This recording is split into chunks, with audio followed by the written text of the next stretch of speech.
Rhys a Bowen. Diolch yn fawr, Llywydd. Ni'n byw mewn cyfnod rhanedig iawn.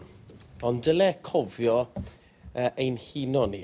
Fel wedodd Alun ynglyn â'r beddau yn Flanders, yn huno ni ar draws ffydd, diwylliannau, cefndiroedd, cenedligrwydd. Mae heddi yn gyfle i gofio pawb sydd wedi gwasanaethu a dioddef mewn rhyfeloedd ar draws y canrifoedd. Sul y Cofio eleni, wrth gwrs, oedd Cymru yn chwarae rygbi yn erbyn Ariannin. A bydd nifer fan hyn yn cofio milwyr o Gymru yn ymladd yn erbyn milwyr o'r Ariannin. Tra ym Mhatagonia, weles i enw Cymraeg ar gofeb milwrol ar y ffordd i Gwm Hyfryd. Wedi holi, nes i ddarganfod bod y dyn ar y gofeb yn or-ŵyr i un o'r pobl cyntaf, un o'r myntau cyntaf, ath allan ar y mimosa Thomas Tegai Awstin. A ges i'r bleser o gyfarfod ei deulu. Teulu sydd o hyd yn gefn i'r gymuned Gymraeg yno.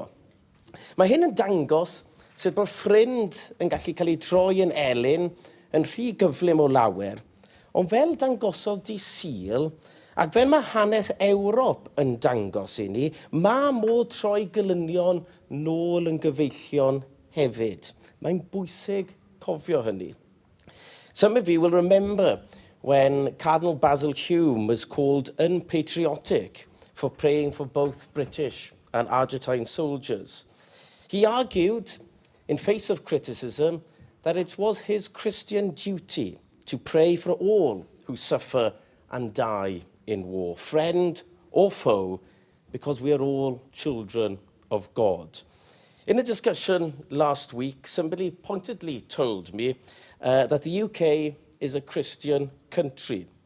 For anyone trying to use our faith as means to divide, it's worth remembering the words of Basil Hume. And even more importantly, it's worth remembering the words of Jesus Christ and how Jesus Christ treated people outside his nation and outside his faith.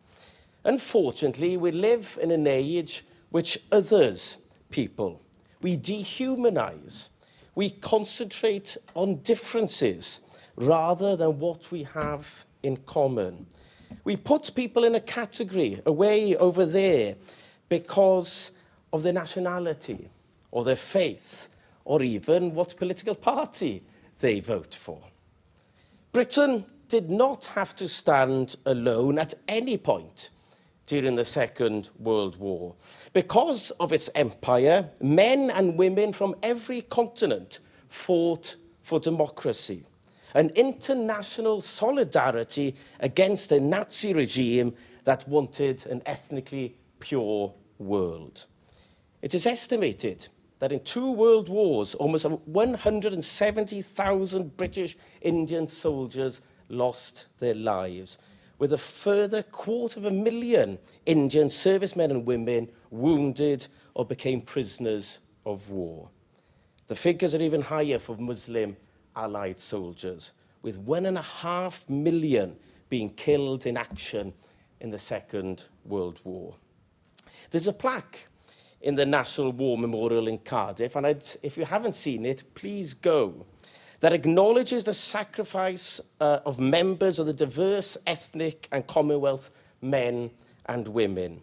When unveiled, this plaque revealed family historic stories of young men and women who arrived in Cardiff during the time of the coal boom from the Caribbean, making Tiger Bay their home. It goes on to tell the feeling that they felt that they had to sign up, the responsibility they had to sign up and serve Wales and the United Kingdom.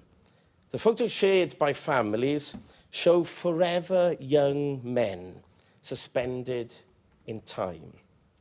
The empire is long gone, never to return. But I believe that Wales and the United Kingdom still has a role to play in the world. We can be a bastion of tolerance, of kindness, and of respect. And that is how we never forget the sacrifice that so many made for our freedom. Diolch yn fawr.